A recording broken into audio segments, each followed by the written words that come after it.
আজকের এই ভিডিওতে আমরা এক বিশেষ দিনের গল্প দেখাবো।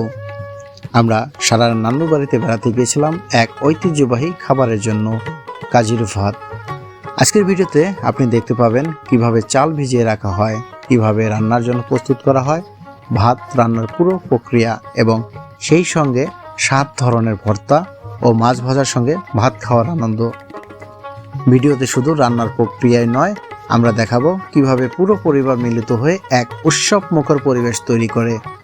খাওয়া দাওয়া, গল্প, হাসি এবং সবচেয়ে বাড়ির জন্য ভাত ও ভর্তা নিয়ে আসার মুহূর্ত, সবকিছুই এই ভিডিওতে আছে। সুতরাং ভিডিওটি শুরু থেকে শেষ পর্যন্ত দেখলে আপনি কেবল খাবারের স্বাদই নয়, বরং গ্রামের ঐতিহ্য, পারিবারিক ভালোবাসা এবং আনন্দের মুহূর্তগুলোও দেখতে পাবেন। তাহলে চলুন এবার আমরা সারার নানু বাড়ির পথে রওনা হই।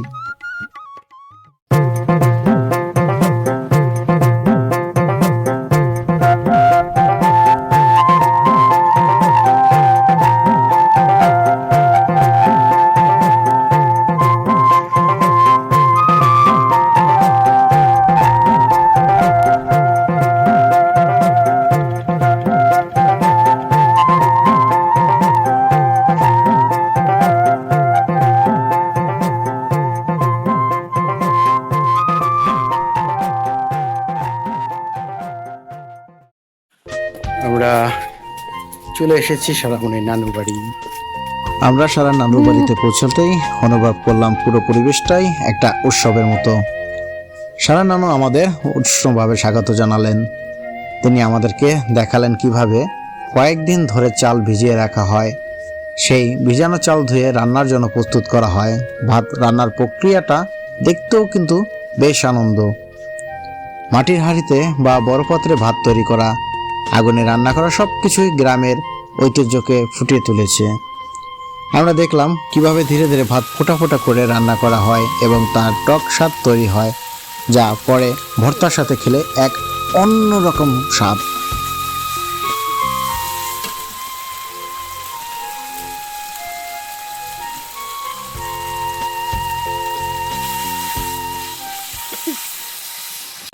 অবশেষে চলে এলো সেই কাঙ্ক্ষিত কাজির ভাত। এই হলো সেই কাজির ভাত, আর সাথে রয়েছে বাহারি ভর্তা। যদিও আমি নাম জানি না, আমি আরিফের কাছ থেকে যদি একটু সাহায্য চাই। আরিফা, যদি আমাদের একটু বলতে কোনটা কি ভর্তা? এটা হলো আলু ভর্তা। আলু ভর্তা। এটা আলু ভর্তা। আলু ভর্তা 2 পদের কেন? যাই হোক, এটা কি ভর্তা? এটা হচ্ছে লাউ পাতা ভর্তা। লাউ পাতা। এটা ধনিয়া পাতা। এটা কালি জিরে। এটা সিম। এটা মরিচ। এটা তো শুটকি। শুটকি সবাই জানে। ও আরেকটা ভর্তা আছে। কি ভর্তা? আরো কি ভর্তা আছে? মাছ। আমরা এখানে দেখতে পাচ্ছি ডিম, সাথে আছে ইলিশ মাছ, এখানে আছে দেশি যে মাছগুলো, সেই মাছগুলো সব একত্রিত করা। মাশাআল্লাহ, আমার কিন্তু আর তোর সহ্য হচ্ছে না। আর এখানে আমরা দেখতে পাচ্ছি ধনিয়া, তাই তো? মাশাআল্লাহ। তো বক বক আমরা কম করি, আগে আমরা পেট ক্লিয়ার করে নিই। আসলে যারা বিয়ে করেননি তারা আবার আমাকে কিছু বললেন না যে ভাই বিয়ে করছেন বিদায় খাওয়া হয়। আসলে এটা কোনো ব্যাপার না। শ্বশুরবাড়ি আসলেই মধুর হাড়ি, যখন যেটা আবদার এমনিতে পূরণ হয়ে যায়। যদিও আমার বউ বাঁকা চোখে তাকাচ্ছে, কারণ তার মার এটা করতে অনেকটা কষ্ট হয়েছে, আমি বুঝতে পেরেছি। কারণ উনি একা একা মানুষ, এগুলো সব কিছু অ্যারেঞ্জমেন্ট করা চারটাখানি কথা না। এখন আমি খাবো। সবাই ভালো থাকবেন। এই যে আমি খাচ্ছি, না এক একটা দিয়ে এক এক স্বাদ নিতে হবে। তুমি কি খাবে?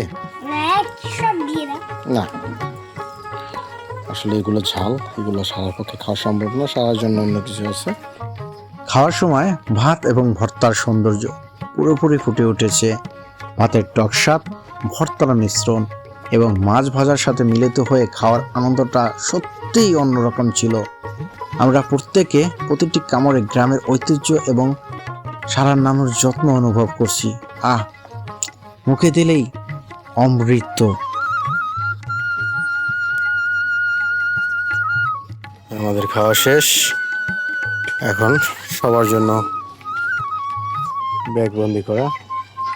একে একে কয়টা ব্যাগ ভরা হয়েছে, আরো পার্সেল বাকি আছে। এটা এক একজনের বাসায় চলে যাবে। আম্মু, তুমি আর খাবে? আর খাবে? এখন সবারই পছন্দের খাবার হয়ে গেছে এটা, এই কিন্তু কেউ খাবে না। এখন সবাই খাবারই আমরা এখন সারা নানুবাড়ি থেকে চলে যাব। সারা আম্মু রেডি হচ্ছে, রেডি হলেই আমরা কিছুক্ষণের মধ্যেই চলে যাব। সারা অলরেডি তৈরি হয়ে গেছে বাসার জন্য। তো ভিডিওটি কেমন লাগলো অবশ্যই কমেন্ট করে জানাবেন। আর যারা এখন আমাদের চ্যানেলটি সাবস্ক্রাইব করেনি অবশ্যই চ্যানেলটি সাবস্ক্রাইব করে রাখবেন। ধন্যবাদ। আসসালামু আলাইকুম।